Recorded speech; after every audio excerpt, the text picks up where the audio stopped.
Bugün belki de en eski sorulardan birini soracağız. Özgürlük nedir? Gerçekten özgür müyüz? Yoksa yaşamımızda her şey önceden belirlenmiş mi? Eğer bu soruları hep kafanızda taşıyorsanız yalnız değilsiniz. Öyleyse özgürlüğün felsefesi üzerine bir sohbete başlayalım ve hep birlikte bu gizemi keşfedelim. Özgürlük, insanlık tarihi kadar eski bir kavram. Ama felsefi açıdan baktığımızda özgürlük bir tık daha derinleşir. Peki özgür irade nedir? Kendi irademizle mi hareket ediyoruz yoksa yaşamımız dışsal etkenler ve evrensel yasalar tarafından mı şekilleniyor? İşte burada devreye iki ana görüş giriyor. Özgür irade ve determinizm. Özgür irade diyenler bizim seçimlerimizi, kararlarımızı ve eylemlerimizi tamamen kendi irademize dayandırdığımızı savunurlar. Bu ben istediğim gibi hareket ederim, seçimlerim tamamen bana aittir anlayışını ifade eder. Ancak determinizm ise tam tersini savunur. Determinizme göre evrendeki her şey bir zincirleme reaksiyon sonucu belirlenmiştir. Yani her bir karar önceki olayların ve durumların kaçınılmaz bir sonucu olarak ortaya çıkmıştır. Önceki videolarda filozofların felsefi görüşlerinden bahsettik. Bu videolar ilerleyen içeriklere temel oluşturmak amacını taşıyordu. Şimdi ise özgürlük konusunu ele alırken bu alandaki önemli filozofların düşüncelerine göz atalım.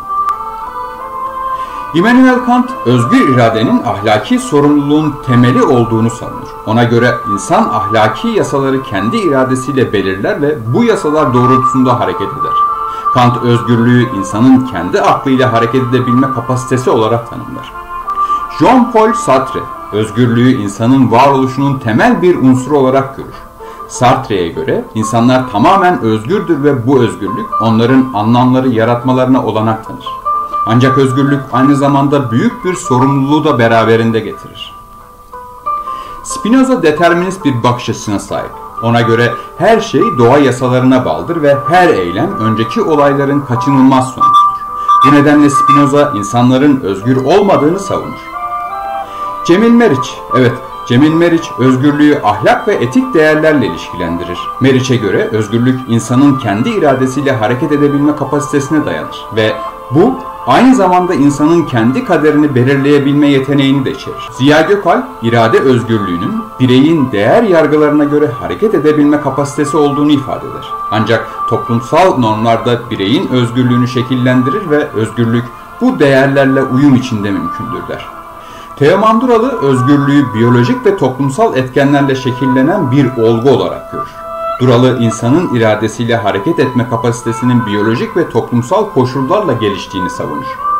Ioanna Kuchuradi özgürlüğü insan hakları bağlamında ele alır. Ona göre her birey yalnızca insan olduğu için özgürdür ve insanın özgürlüğü insan haklarının korunması ve geliştirilmesiyle mümkündür. Bir hikaye üzerinden bu iki görüşü daha yakından inceleyelim.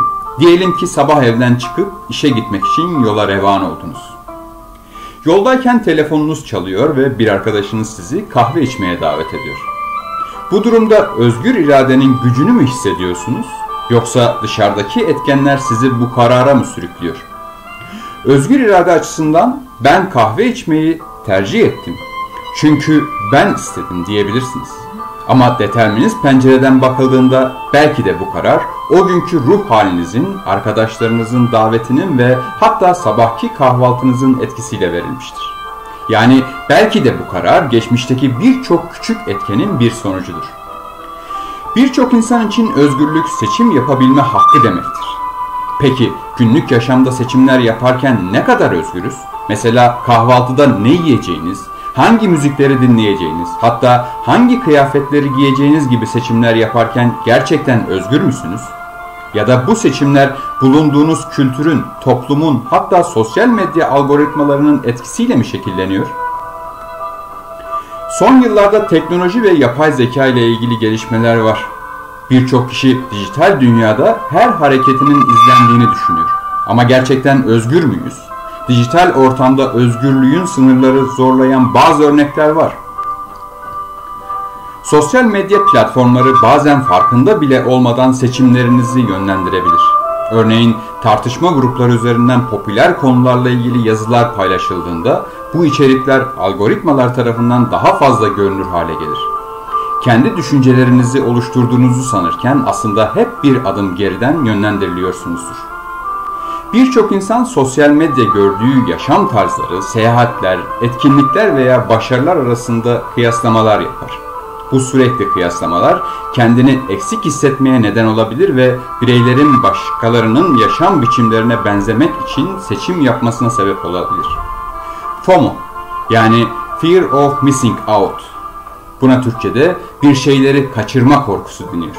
Özellikle sosyal medya üzerinden daha yoğun bir şekilde hissedilir. Bir arkadaşınızın tatil fotoğrafını gördünüz. Aniden tatil yapmak isteğini artabilir. Ancak bu arzunun temelinde gerçekten özgür bir seçim mi var, yoksa çevrenizdekilerin paylaşımlarından etkilenmiş misiniz? Dijital asistanlar ve yapay zeka sadece sorulara yanıt vermekte kalmıyor. Aynı zamanda davranışlarımızı da analiz ederek bizi daha iyi tanır ve önerilerde bulunur. Bu teknolojiler başlangıçta basit bir yardım aracı gibi görünse de zamanla kişisel tercihlerimizi yönlendiren güçlü bir araç haline gelebilir. Örneğin, izlediğiniz dizilerden tutun hangi markaları tercih ettiğinize kadar her şey algoritmalar tarafından şekillendirilir. Bir ürün almak istediğinizde yapay zeka size yalnızca geçmişteki tercihlerinizden hareketle önerilerde bulunmakla kalmaz. Aynı zamanda sizin psikolojik profilinizi de hesaba katarak kararlarınıza daha öngörülebilir hale getirir. Bu durumda özgür bir seçim yapmak gerçekten mümkün müdür? Yoksa kararlarımız tamamen sistemlerin bizi psikolojimizi çözmek ve yönlendirmeleri sayesinde mi şekilleniyor? Birçok internet sitesinde çerezler, yani cookies aracılığıyla gezdiğimiz sayfalardan aldığımız ürünlere kadar birçok verimiz toplanıyor.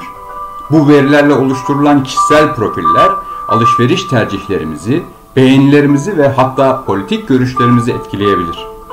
Burada özgür bir seçim yapmak yerine dışsal bir etkenin, yani sistem tarafından toplanan verilerin kararlarımıza etki ettiği bir durum yaşıyoruz. Peki bu durumda gerçekten özgür olabilir miyiz? Son yıllarda teknoloji ve yapay zeka ile ilgili büyük gelişmeler var. Evet, bunu kabul ediyoruz. Birçok kişi dijital dünyada her hareketinin izlendiğini de düşünüyor. Bunu da kabul ediyoruz. Bir ürün satın almak istediğinizde sosyal medya algoritmaları size hemen satın al dedikçe gerçekten özgür bir seçim yapabiliyor musunuz?